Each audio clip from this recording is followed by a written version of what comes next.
I used to be a chronic overpacker.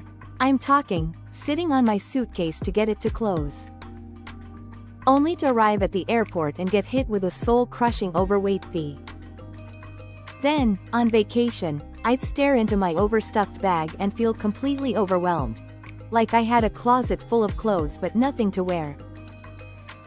The turning point for me was realizing that having more things doesn't necessarily equal having more options. In fact, it's the exact opposite. The less I carry, the more freedom I have. The first step is actually shifting your identity. Today, I'm going to walk you through the 4 mindset shifts, or habits, that will stop you from ever overpacking again. The first habit is the most powerful and the most immediate. I call it the wear it tomorrow test, and it's designed to cut through the noise of your what-if brain. As you pick up an item of clothing to pack, ask yourself one simple question. Would I be excited to wear this tomorrow if I were just staying home? Here's the catch. You only get 3 seconds to answer. If it's not an instant, enthusiastic, yes, then, it's a no. It does not go in the suitcase. That little pause you take?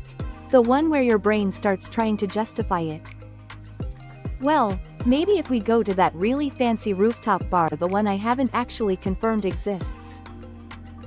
Or what if all my other clothes get dirty, and this is my only option left? That hesitation is your answer. Leave it behind. Your suitcase is not a storage unit for maybes. It's a curated collection of your most loved and most valuable pieces. This test works because it forces you to confront your real lifestyle. Are you really going to wear those 5-inch heels on a walking tour of Rome? Probably not. Will you wear the linen shirt you love and feel great in? Absolutely. This 3-second rule is ruthless, but it's so effective. By packing only the heck yes items, you guarantee that when you open your suitcase, you'll see a wardrobe of options you are genuinely excited to wear. Habit 2. Pack systems, not items. Alright, this is where we go from making single decisions to building a real strategy. Stop thinking about packing random, individual items, and start thinking about packing a cohesive system. This is the capsule wardrobe concept, and it is a total game changer. The rule is simple. Every top you pack should work with every bottom you pack. No exceptions. This might sound restrictive, but it's actually freeing. When you pack a system, you unlock an exponential number of outfits from just a few pieces. Think about it. With just 4 tops and 3 bottoms that all match, you instantly have 12 different outfits. Then, add in a versatile jacket or cardigan, and your options multiply even more. So, how do you build a capsule wardrobe? Start with a simple color palette. Choose 1 or 2 neutral base colors, such as black, navy, or cream, for your bottoms and outerwear. Then, add a few complementary colors for your tops and accessories. This ensures everything coordinates seamlessly without you even having to think about it. A popular framework to start with is the 5-4-3-2-1 method. This gives you a concrete formula: 5 tops, a mix of t-shirts, tanks, or blouses; 4 bottoms, jeans, trousers, a skirt, or shorts; 3 shoes.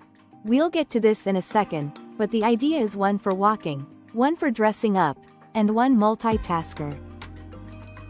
2 dresses or layers. Depending on your trip, this could be 2 versatile dresses or maybe a jacket and a cardigan. 1 of each key accessory, 1 hat, 1 belt, 1 handbag. If you're not a dress person, swap them for more layers. If you're heading to the beach, some of your tops might be swim cover-ups. The goal is versatility. Pack items that can do double or even triple duty. A large scarf can be a wrap on a chilly evening, a sarong at the beach, or an accessory to dress up a simple outfit. When you embrace this, you stop seeing your suitcase as a collection of 15 items and start seeing it as 30+ potential outfits. Habit 3. Choose your shoes first. Shoes are the #1 enemy of the light packer. They're bulky, heavy, and awkwardly shaped. Many people make the mistake of selecting their clothes first and then trying to find shoes to match, which often results in packing 5 pairs that each only work with one outfit. The mindset shift here is to reverse that process entirely. Choose your shoes first, and then build your entire travel wardrobe around them. When you decide on your shoes before anything else, you set a practical foundation for all your clothing choices. For most trips, the 3-shoe rule is your golden ticket. You need 1 pair of comfortable walking shoes. These are non-negotiable. This is what you'll wear for exploring and on long travel days. It could be a stylish sneaker or a supportive flat. Wear this pair on the plane to save the most space. 1 pair of dressier shoes. This is for dinners or any time you want to look more put together. It could be a sleek pair of flats, elegant sandals, or a stylish loafer. The key is that they can elevate a simple outfit. 1 versatile, multi-purpose shoe. This is your wildcard that bridges the gap between casual and dressy.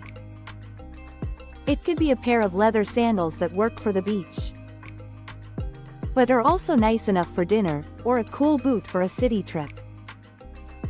Once you've selected these 3 pairs, you've set the boundaries for your wardrobe.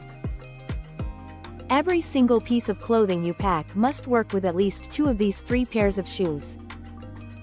If you pack a dress that only works with 1 pair of heels, you've limited its use.